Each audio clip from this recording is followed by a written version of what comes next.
예수님 부활하셨습니다.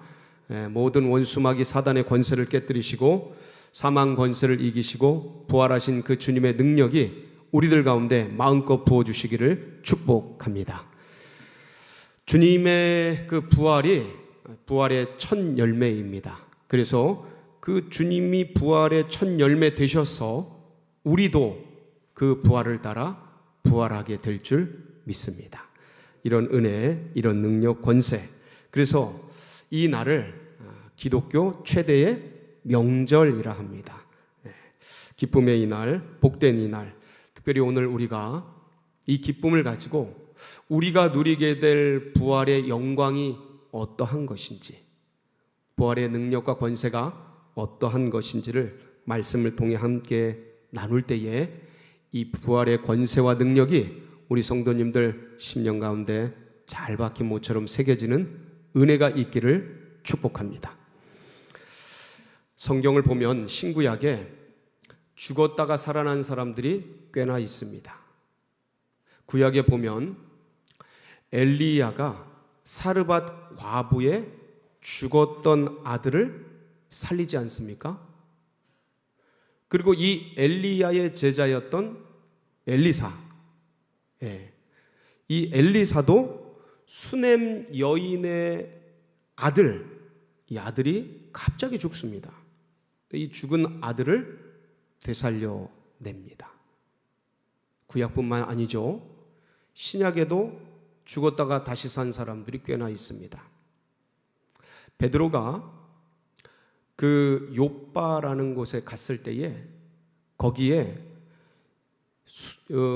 예수님의 여제자가 있었습니다. 이 여제자가 도르가라고 하기도 하고 다비다라고도 불리우는 여자였는데 이 여인이 사랑과 선행과 구제를 열심히 하다가 어느 날 죽게 됩니다. 사람들이 굉장히 슬퍼합니다. 그때 베드로가 이 욥바를 방문하게 되는데 죽은 이 도르가를 다시 살려냅니다. 아주 위로가 되죠. 그리고 바울이 이제 선교 사역을 마치고 예루살렘으로 올라가다가 저 드로아라는 곳에 머물게 되는데 이제 예루살렘으로 올라가는 길에 드로아에서 이제 마지막 올라가면 자기가 포로가 되고 체포가 되고 할 것을 알았던 이 베드로가 열정을 내서 밤새도록 강론을 합니다. 그때 이제 피곤했던 한 청년이 이름이 뭐였죠? 유두고라는 청년입니다. 이 청년이 잠을 깨기 위해서 이제 창가에 앉아서 말씀을 듣다가 깜빡 잠들어가지고 떨어져 죽게 됩니다. 근데 바울이 살려내죠. 이렇게 신구약에 죽었다가 다시 산 사람들이 꽤나 있습니다. 예수님도 여러 명을 이제 살리게 되시는데 이제 막 야이로라는 회당장의 무남동료 딸이 있습니다.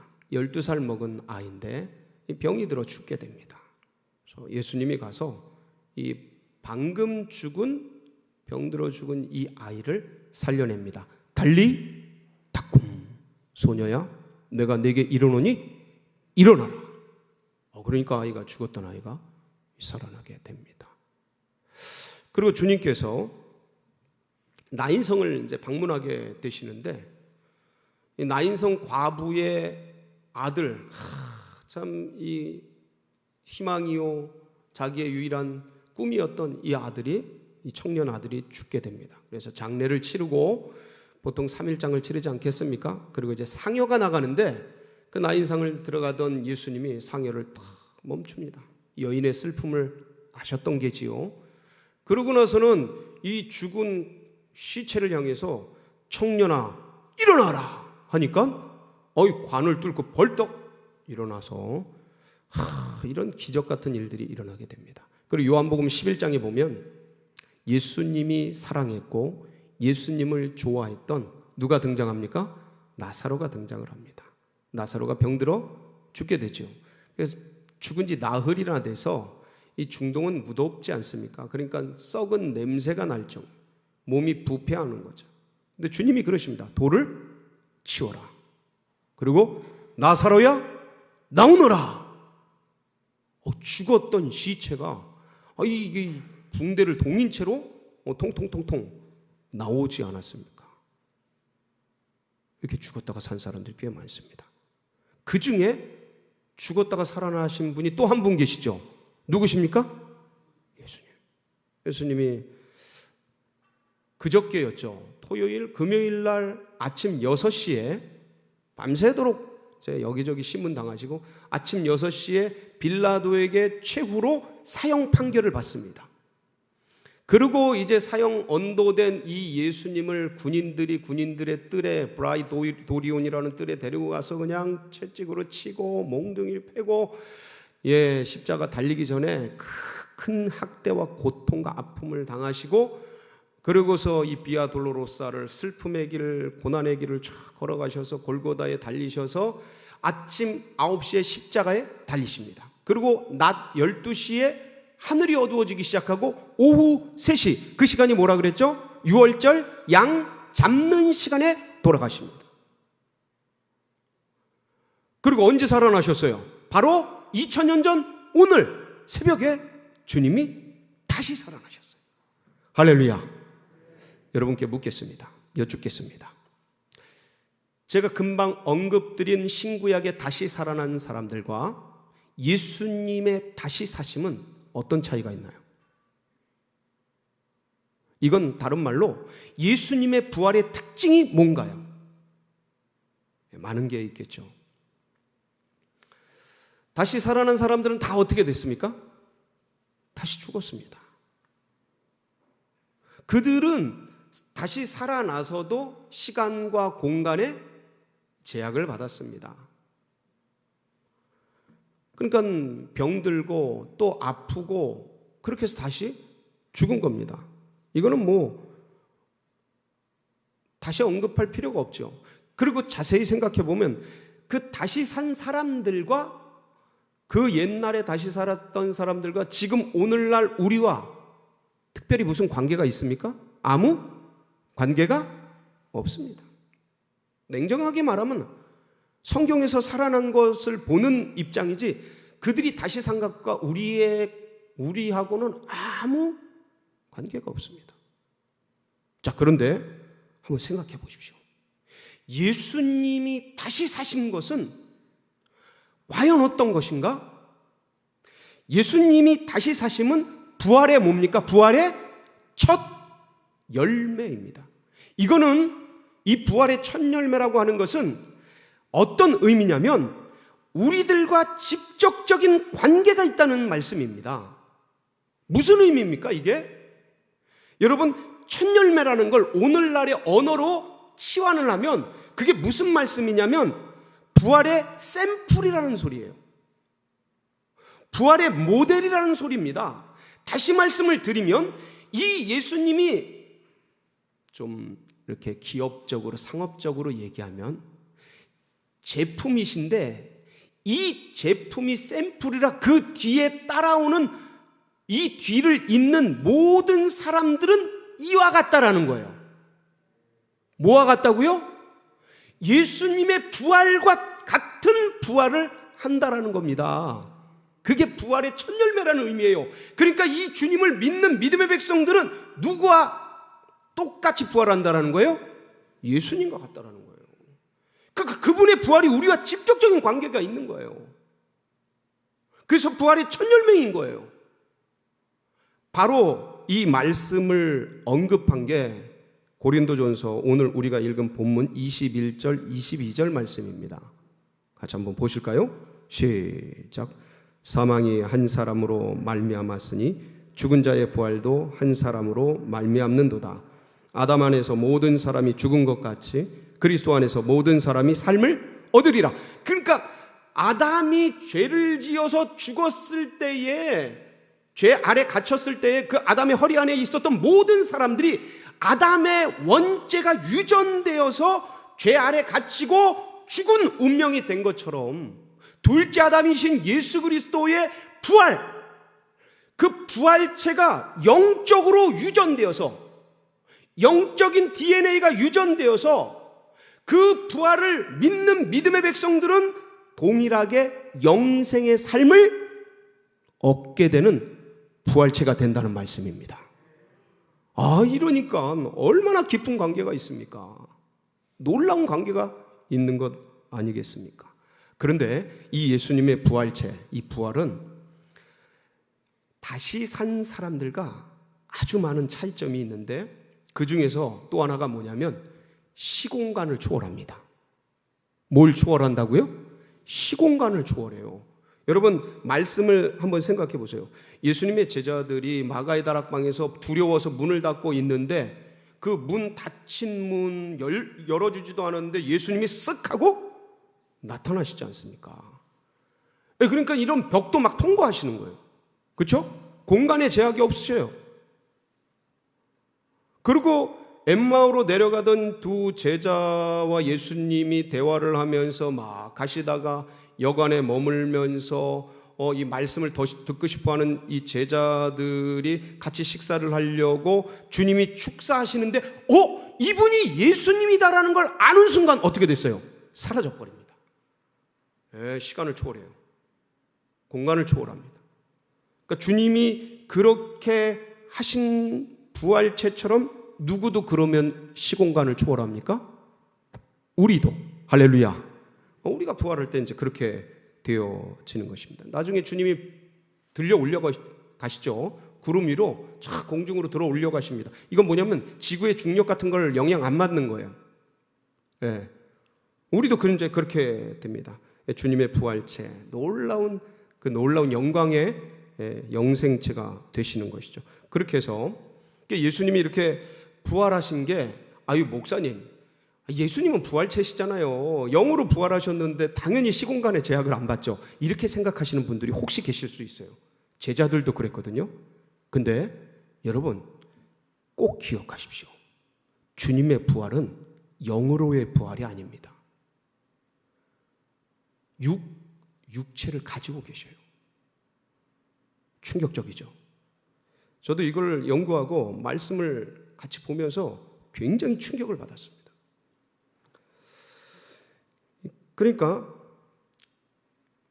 주님의 부활체가 뼈와 살이 없을 것이라고 생각을 했는데, 그래서 제자들도 예수님이 자신들을 방문했을 때 이게 영인 줄 알았어요. 환영인 줄 알았어요. 환상이려니 했어요. 근데 주님이 그때 아니다.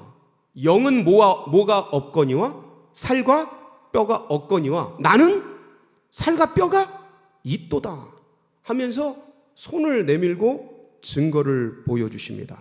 그게 누가복음 24장 35절로 39절의 말씀입니다. 같이 읽어볼까요? 시작. 두 사람도 길에서 된 일과 예수께서 떡을 떼심으로 자기들에게 알려주신 것을 말하더라. 이 말씀을 할 때에 예수께서 친히 그들 가운데 서서 이르시되 너희에게 평강이 있을지어다 하시니 그들이 놀라고 무서워하여 그 보는 것을 영으로 생각하는지라. 뭐로 생각하는지라? 영으로. 제자들도 영으로 생각한 거예요. 그런데 예수께서 이르시되 어찌하여 두려워하며 어찌하여 마음에 의심이 일어나느냐. 내 손과 발을 보고 나인 줄을 알라. 또 나를 만져보라. 영은 살과 뼈가 없으되 너희 보는 바와 같이 나는 이거 보세요. 이 살과 뼈가 있으셔요. 신기하지 않습니까? 이분 부활하신 분입니다. 놀랍지 않습니까? 참 어떻게 이럴 수 있을까? 근데 이거보다 더 기쁜 소식이 있습니다. 뭐냐면 주님이 음식을 드십니다. 무슨 말씀이에요? 부활체도 먹을 수 있습니다. 안 기쁘세요? 저는 이걸 발견하는 순간 너무 기쁜 거예요. 야, 이 부활에서도 먹을 수 있네? 이 먹는 기쁨이 얼마나 큽니까? 너무 환상적이었어요. 그래서 아까 일부 예배 끝나고 떡을 주시더라고요. 그리고 그거 먹으면서 주님 감사합니다. 부활하셔도 먹을 수 있게 해주셔서 감사합니다. 그러면서 먹었어요. 얼마나 놀라운 은혜인지.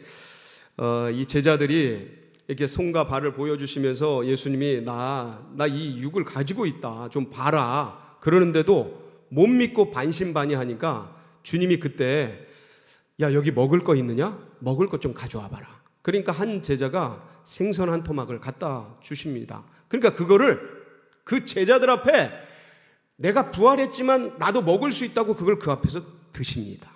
기억나세요? 그게 누가복음 24장 40절로 42절입니다. 시작. 이 말씀을 하시고 손과 발을 보이시나 그들이 너무 기쁨으로 아직도 믿지 못하고 놀랍고 여길 때에 이르시되 여기 무슨 떡 먹을 것이 있느냐 하시니 이에 구운 생선 한 토막을 드리니 이걸 드십니다. 참 맛있게 드셨어요. 그리고 주님의 부활체는 사람들과 대화가 가능합니다. 육성을 듣고 인간의 음성으로 말할 수 있습니다. 여러분 이거 굉장히 신기한 거예요. 영화나 드라마 같은 거 보면 여기 뭐 영으로 살아있는 것 같은데 인간 세계가 진행되면서 말을 하고 싶어도 어떤 것에 갇혀가지고 막 말을 못하고 그 살아난 존재, 그 영의 존재 같은데 말을 못하고 인간 세계와는 별개의 세계로 진행되는 그런 드라마나 영화가 꽤 있지 않습니까? 근데 그렇지 않아요. 부활체는 인간하고 직접 말을 하고 들을 수 있는 거예요. 할렐루야. 이런 얘기를 들으면 그럼 목사님 지금 우리 육체랑 부활체랑 똑같다는 말씀입니까? No. 전혀 그렇지 않습니다. 여러분 이 육으로는 절대로 시공간을 초월 못합니다.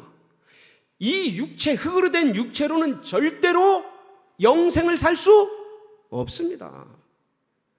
그러니까 육이 있고 형체가 있다는 말이 지금 우리의 육체와 같아진다라는 말씀을 드리는 게 아닙니다.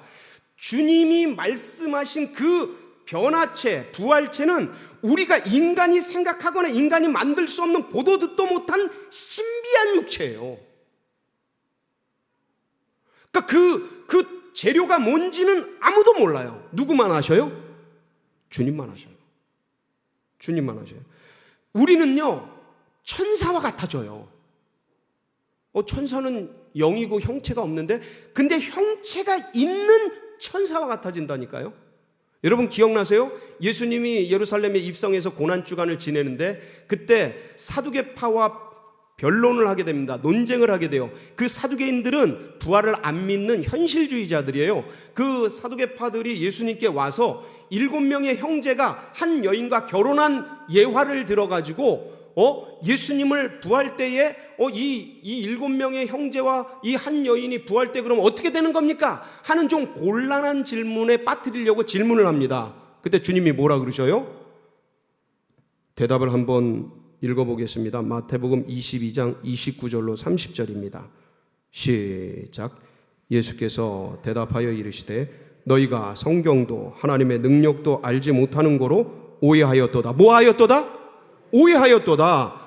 부활 때는 장가도 아니가고 시집도 아니가고 하늘에 있는 천사들과 같으니라. 누구와 같으니라? 천사들과 같은 거예요. 근데 천사는 형체가 없잖아요. 살과 뼈가 없잖아요. 모양이 없잖아요.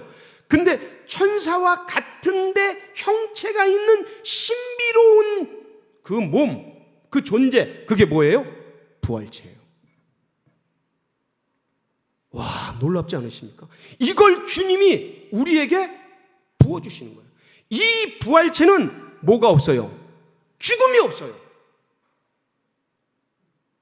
그러니까 주님이 만드신 이 영생체는 죽음을 죽여버린 거예요. 그러니까 주님, 첫 열매 되신 주님의 이 부활은 뭘 죽인 거예요? 죽음을 죽여버린 거예요. 죄값을 십자가로 치르시지만 부활이 없다면 우리는 어떤 사람보다 소망이 없는 존재라니까요.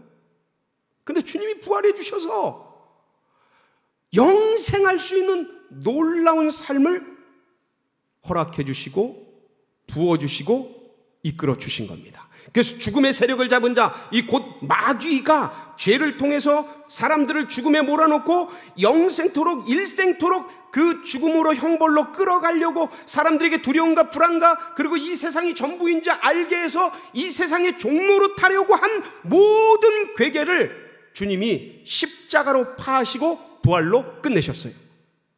영생의 문을 여시고 우리 모두를 영생체로 변화시켜 주셨어요. 언제 그렇게 됩니까? 여러분, 언제 그렇게 됩니까? 주님이 오시는 그날, 나팔 소리가 불려지는 그날.